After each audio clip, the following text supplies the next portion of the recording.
Hi, everybody. Welcome to Wholehearted Loving. I'm Steph. Hi, I'm Georgiana. Welcome. So we are going to be sharing a quote today and then talking about it, a bit of a tool to help you guys when things are big and overwhelming, like tasks, so practical stuff. But first, we're going to start with a body practice, as we always do, to connect us with ourselves before we connect with each other and with this podcast. Amazing. Thanks, Steffi. Let's find our anchor points. Butt or feet? What are they going to be today? Or maybe it's some other part of your body. Notice what surface that part of your body is touching. Or maybe it's touching another body part. And today we're going to practice one. It's a practice using our breath. And I would say it's one that was where it all began for me, at least, and really changed my life. And it's very simple. I want you to trust your body to inhale when it needs to. It's going to just do that on its own. Your body is just going to inhale on its own when it needs to. So we're going to trust that. And it's the exhale we're going to focus on. So when you need to exhale, we're going to practice just extending it, blowing it out nice and slow. So it might look like this.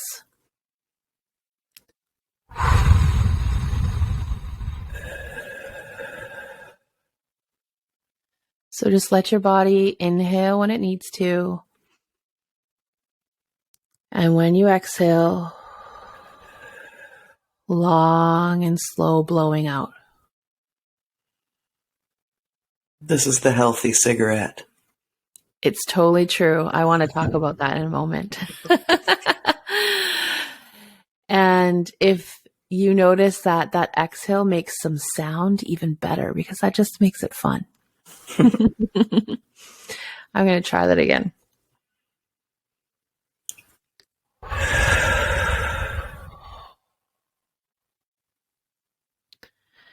And notice at the end of the exhale how that feels for you.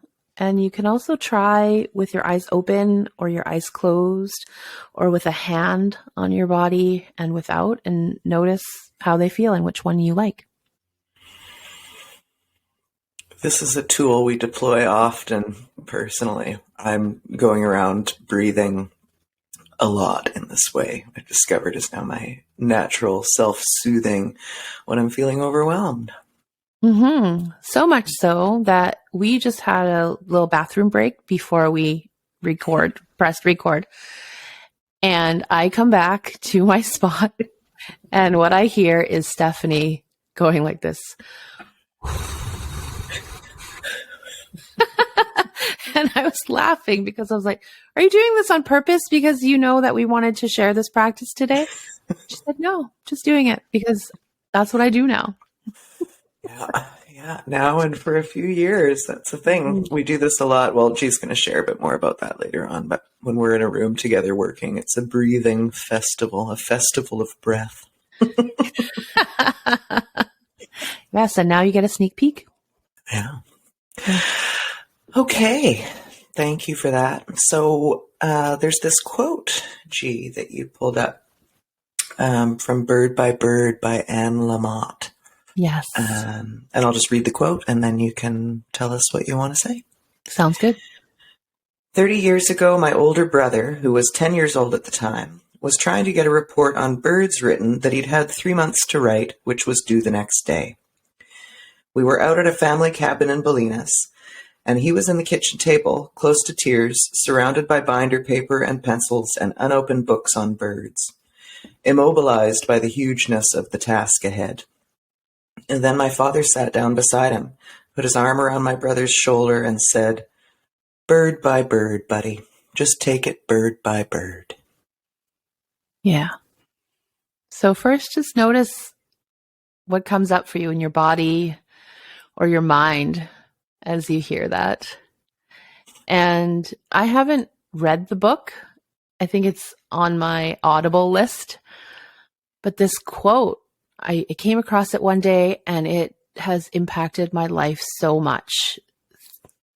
I had to count on my fingers. I'm like, how many words? Bird by bird, 3 words.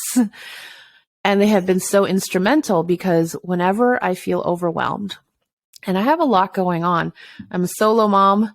My kids are in competitive sports. I have my own business. I do so much client work that I love. I do volunteer speaking things that I love to do. There's a lot on my plate, and there's friends and there's fun. And there's often days that I'm like, man, there's a lot of stuff going on. And I can start feeling my body getting ramped up and my mind starting to swirl.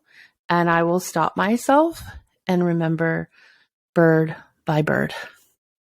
And every time I think of bird by bird, I'm like, okay, yeah, I can do one thing at a time. What is the next bird? And when I heard you reading that quote, it actually brought back this image of being in elementary school and having projects. I think I remember it was horses, and it was the days of encyclopedias still, and feeling so overwhelmed by school projects that I just sat there staring at this stuff, wanting to cry. Mm-hmm. And I didn't have the parent that put the arm, when I heard the quote and said, and my father put his arm around my brother and just said, bird by bird. What a reassuring visual for me to see and to imagine like how that would feel in my body, to have someone you love and trust who loves you and cares about you say, I'm here with you. I got you. And let's take it bird by bird. Mm-hmm. So there's a practical element of bird by bird that I love, and it helps me. It reminds me to slow down and look at what the next baby step is.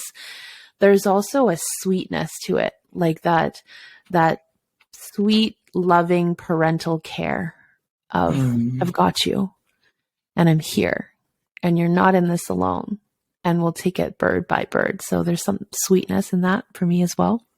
Mm-hmm. And spaciousness, I feel like.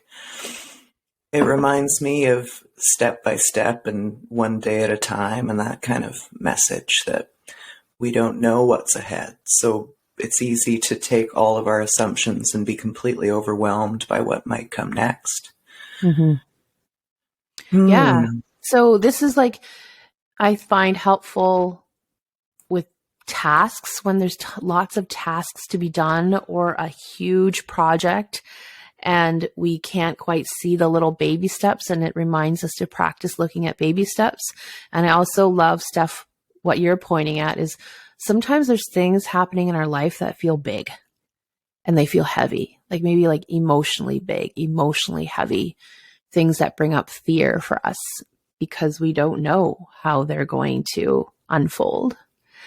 And to be able to come back to like bird by bird, just one thing and one moment at a time, helps me, when I think about it, not get swirled up in the next 5,000 thoughts that are typically not helpful. For sure. Yeah, there's a path. I think of these things in spiritual terms too, right? Energies and pathways opening up.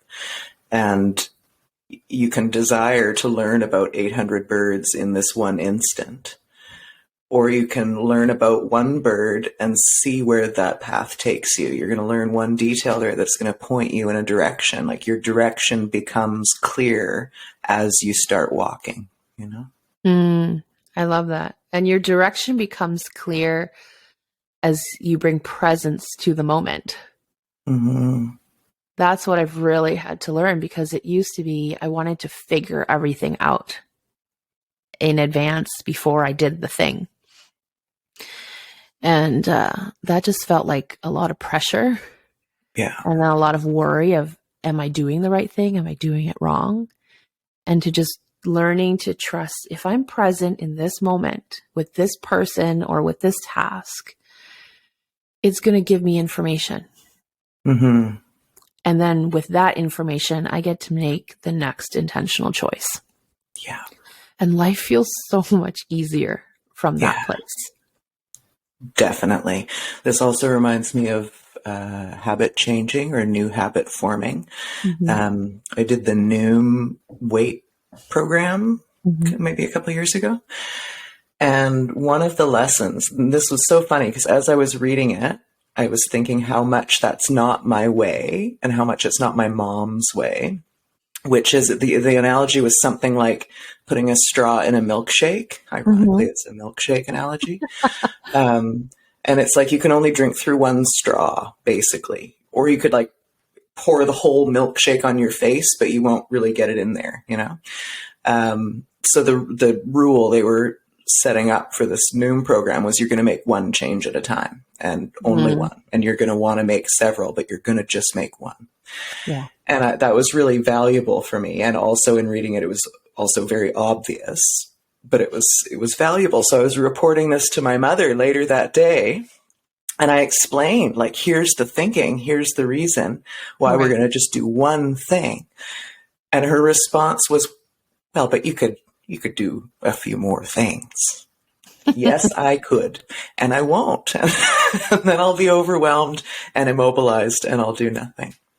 Well, that's the thing is that I work with people and there's once the light bulb turns on and it's like, oh my gosh, I get it now. And then they feel so inspired and motivated to like make the change.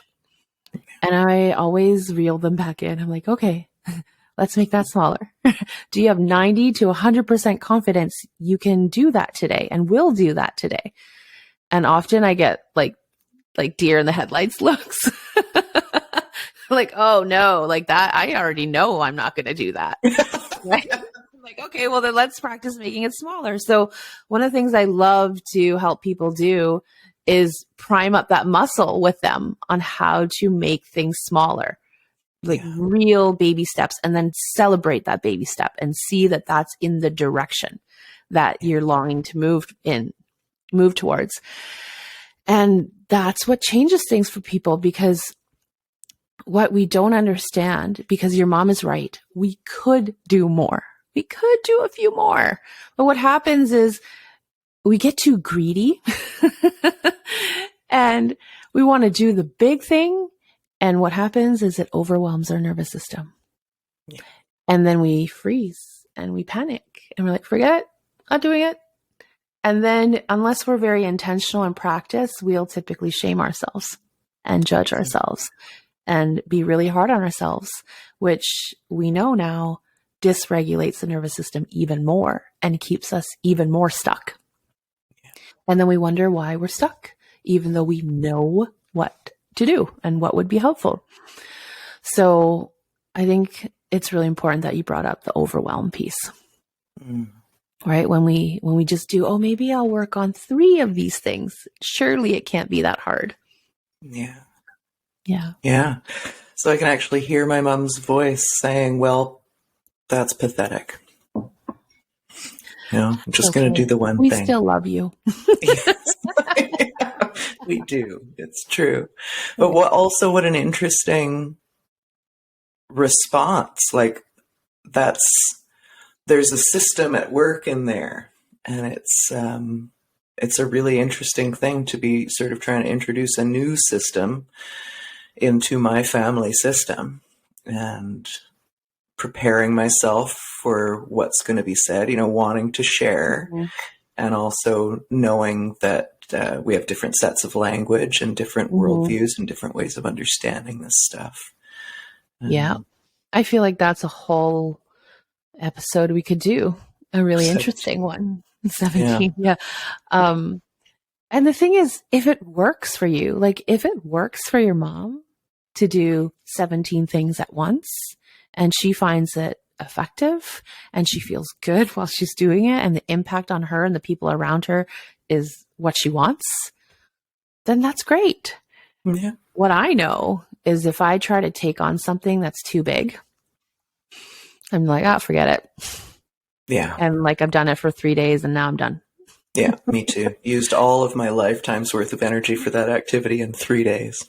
Yeah. Yeah. So that's pretty much my style right there. Pressure, Yeah. pressure, pressure, get it done, get it done. When I'm Hmm. like, oh, you're faced with 800 birds you have to review? Great. I'm like, yeah, one by one, but we're doing it all in an hour. It's going to be intense. And do you notice sometimes when that feels good for you to follow that way of being, and other times where you're like, I think I want to recalibrate that today? Well, that's interesting, because it feels good, but what does that really mean? Mm-hmm. It feels good to possibly my human design open pressure center. It feels good to my need to know what's next. I'm not wondering what will happen next when I know I've got 799 more birds I've got to power through. But also when I get that way, I cannot eat, I cannot pee, I can be like trembling inside in this Mm-hmm. unhealthy way that I just wouldn't have recognized in any way before. And I get to the end of it and it's like, it's a dysregulated nervous system. It's like I've got a minor trauma reaction I've got to deal with now. Right. But the 800 birds are done. They're done. They're done. Yeah. Never going to look at a bird again. That's how it is. So you had said earlier, well, that's not my mom's way and that's not my old way. So what's shifted for you? What's different now? Well, I think the root shift is feeling my body, Hmm. slowing down my mind. I've noticed as I've slowed down and like cleared out a lot of mental anxiety and confusion, I'd say, everything is just more clear. Like categories of life become more clear, ways I want to spend my time, Right. and noticing what I'm feeling in my body as it comes up, as I'm slowing Right. down to, Yeah. You're like bird number 3 and I'm like, yeah. And in that exhale, I notice that, also my body's hungry and wants to stretch and I need to pee.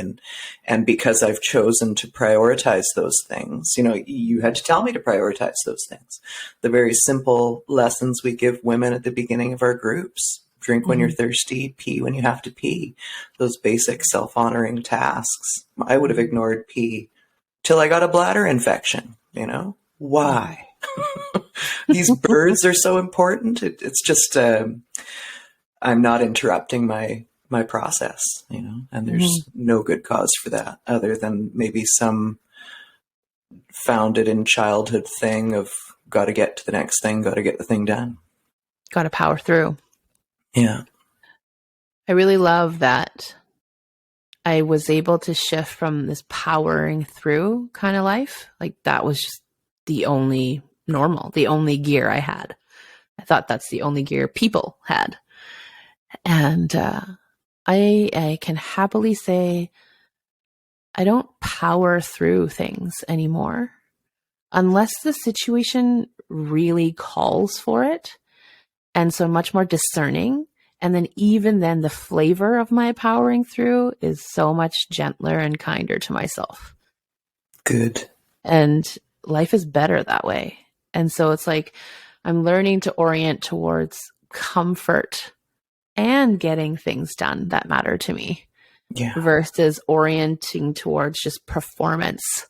Yeah. And that what was does the performance lead to, right? Like this is why we're living in this world where you're going to relax after you're retired. Like that doesn't make any sense. And I think we know that now. And we're figuring out how to actually do life while we're in the middle of it. Mm-hmm. Well, I want to talk a little bit about what you said earlier. It ties into like, are we going to bring comfort into the moment? Or are we going to hope that by the time we retire, there's still enough life in us left to enjoy? Healthy smoking. I thought of this, I don't know how long ago, but I'm like, surely someone has thought about this before, and I'm sure they have. But when it hit me, I was like, this makes so much sense, because I had been practicing this slow blowing out. So if you want to practice that with us again right now, right? And what I realized is the smokers, all those years, I used to work in the corporate world and people would go downstairs and go outside and smoke. I'm like, they were onto something. Because what they did in going out for a smoke break was they gave themselves an actual break from the task. Their brain and body got a break. They actually changed their posture and their movement because they had to go out and take the elevator or go down the stairs, and they were outside and had fresh air. There were things their eyes could orient to instead of just the screen, right? Because cars would drive by or people would be walking by, and they would sit there or stand there and they would do this motion, which is like a cross body motion, which also helps regulate the nervous system. Yeah. And they would intentionally inhale, and they would very intentionally, and I've never been a smoker, so I don't know, but my assumption is with quite a long, slow exhale. And that long exhale that's longer than our inhale helps regulate the nervous system, turns on the parasympathetic nervous system. And I'm not even talking about nicotine and what all that does, because I don't actually know. But when you take away that part and you just look at the movements, the fresh air, all these other components I'm talking about right now, no wonder they feel better. I don't think it's all just the nicotine. Yeah. Right? And they're doing that several times a day. Yeah, for sure. And it does help. I began starting to smoke my pretend cigarettes. Did you? Yeah, just laughing. Like, amazing. I should go. They didn't cost me $10 a pack either. That's great. I have done that. When I stopped smoking, I used a paper straw as my fake cigarette. You know, the breathing pattern just helps. It just does. It does, right? Mm-hmm. So it's one that I find I return to without realizing it anymore. And I love the story of your old place years ago when we were both made that decision of, you know what? We have some gifts that we have been hiding from the world. And it's time that we put ourselves out there and share more of ourselves and more of our gifts with the world, because what really matters to both of us is to be able to help people. And I don't know how you were doing it, but I was doing it like hidden. You know, the only people who knew how to find me were like word of mouth. Someone told me about Georgiana. And so it was a big deal to set up our websites. It was a big deal. I remember that day precisely, that you grabbed my phone out of my hand and you took it and you said, give me your phone. I'm going to unlock your Instagram. It's going to be not private anymore. And you're going to type in there what you do and what your gift for the world is. And it was exciting and terrifying at the same time. And that sort of snowballed into, you know, creating the website and all this stuff. And we would have days where the two of us were on our laptops in your place and you'd hear the clicking of the keyboard. And then Steph and I, this is what you would hear if it was a soundtrack. And we'd just be clicking away, both like downloading whatever was in our minds, like out into this keyboard through our fingers. But there was this like constant, and occasionally we turn and look at each other and laugh. Yeah, but it helped. It helped so much. It was really bird by bird and that breath. Like in that moment, in those moments, that's what was happening. Yeah. Wow. In you saying this, and we've talked about this, but just now it's returned to me that maybe 15 years ago when I was doing social work, I would be doing that. And people would be like, are you okay? Are you okay? Mm-hmm. And it would get to the point where I'd rather not be doing it than have to explain, you know, what a gift it is to be able to sit with you and do that. And we know what's going on, and we know we each have our own backs, and we don't need to be worrying about if the other one's okay because they're deep breathing. Yes. Freeing. Right? I loved it. And I love like teaching the kids about it. Right? And the kids, my kids they don't like to learn these things preventatively. They're like, Mom, stop. So I don't force it. But what I know about my kids is when something's wrong, they certainly want something that's helpful. Yeah. So those are like those perfect moments to insert those things where I'll put a hand on their back and I'll say, can you feel my hand? Yep. Okay. Can you blow out long and slow? And they do that. And I can just tell. Yeah. It's changing. Things are changing for them. And now I notice when they do it on their own too. It's amazing. And it's amazing. And I remember a couple years ago, someone we knew really well, he was 12. He went to the Little League World Series. Like, this is like the best baseball players around the world come together every year. And it's so fancy that they have like ESPN and all these big broadcasting stations recording them. And he was a pitcher. And it would have his name, like he was a professional on there. It would have his name, and then it would say underneath favorite food. I think it's a pizza. But what I noticed was he was standing on the pitching mound, and I don't understand baseball that well, so if I'm using the wrong terms, that's just how it is. Standing on the mound, getting ready to pitch, and the camera's focused on him. And what I noticed is this is what he did.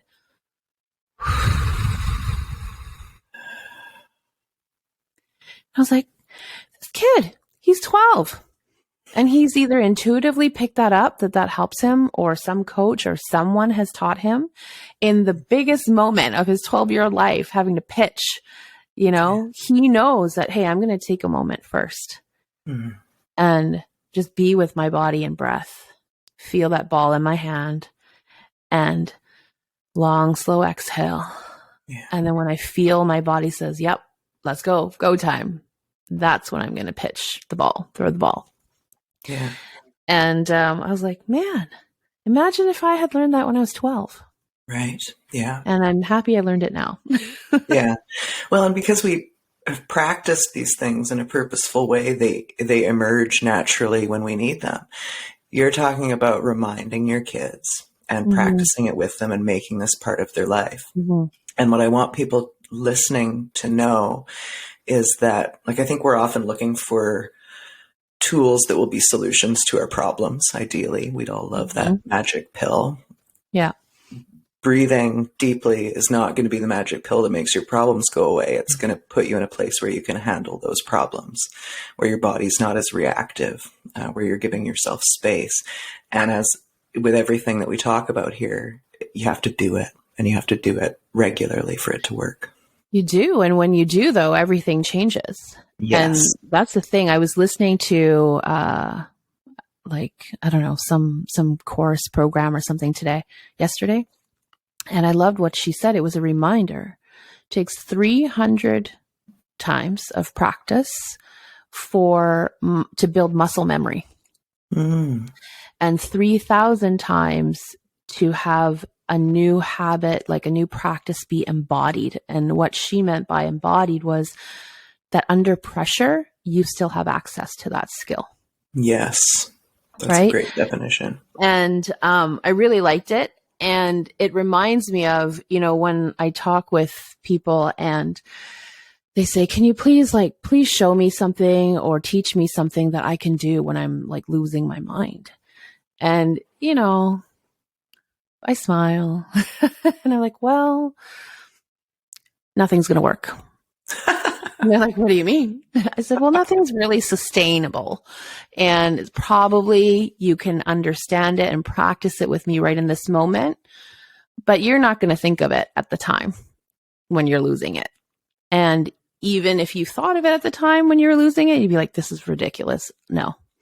Because when we're under pressure, when we're panicked and overwhelmed and dysregulated, we go with what we've practiced, what our body knows. It's autopilot at that point. So I'm like, if you want to be able to have access to a different response in those moments, you must practice it when you don't think you need it. Because right now you want to have access to it when you need it, and you're not going to have that. And the analogy that I use, I asked them to pick a sport that they understand. I don't know, for some reason that makes sense to me. And if we're talking about baseball, The World Series, I understand, is like the biggest thing, on a professional baseball level. Like that's the thing at the end of the season you want to win. And I'll ask a client, I'll say, do you think the pitcher practices pitching at game 7 of the World Series? And of course, their reaction is like, no, that's ridiculous. And I'll ask them, well, why is that ridiculous? I'm like, well, they're under stress and like, you can't just never practice and think that you're going to be able to do it in the last minute. Like, oh. And then I'll ask them, well, when do you think they practice pitching? Oh, at baseball practice. Mm-hmm. Where there's no pressure. Mm-hmm. Yeah. Where That's they where don't we are right really now. need that skill. Mm-hmm. Mm-hmm. Right? So we have to be willing to practice the thing to have access to that skill when you want to have access to it. Yeah, that's great. Yeah. That's what we are. We are baseball practice. This is your place to learn these things and practice these things so that they become part of your life. And they will. They just will. And when that happens, it'll feel like magic. It won't feel magic today, but boy, the shifts that appear are magic. Yeah. And it's trusting that. I use the phrase, we're in the practice right now of collecting pennies. You think they're worthless, but I'm going to encourage you to pick it up and put it in your little piggy bank because it's all going to add up. Yeah. Scale. Pennies at scale. We're bajillionaires. We're bajillionaires. Okay. Do you want to lead us through one more practice before we sign off? Yeah, I'm going to lead us through the same practice for the reason that sometimes that stirs up the part of us that says, oh, that's boring. Great. Well, I'm going to do that again. Yeah. And we're going to do that again because if it takes 300 times to have it become muscle memory, this will be our 3rd time today practicing with you. So 297 more to go for muscle memory to happen. So just feel your anchoring points for your body. Let the inhale come naturally. And on the exhale, just a long, slow blowing out.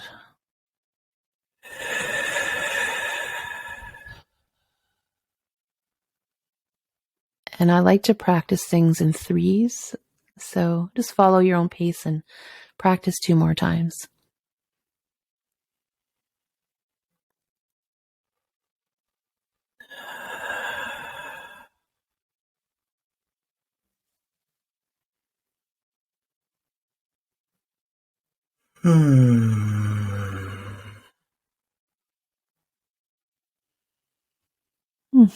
Nice pause. Feels good. Nice pause. Feels good. Bird by bird. Bird by bird. Yeah. Thanks, Gigi. Anything else you want to say before we sign off? I think that's it. Happy practicing. Happy practice. Yeah. Meet you at the World Series. Yeah. And we'll see you next week for more practice. So like, follow, and subscribe. And if anything we've said here today has been helpful for you, please share with somebody you care about. Bye. See you next time.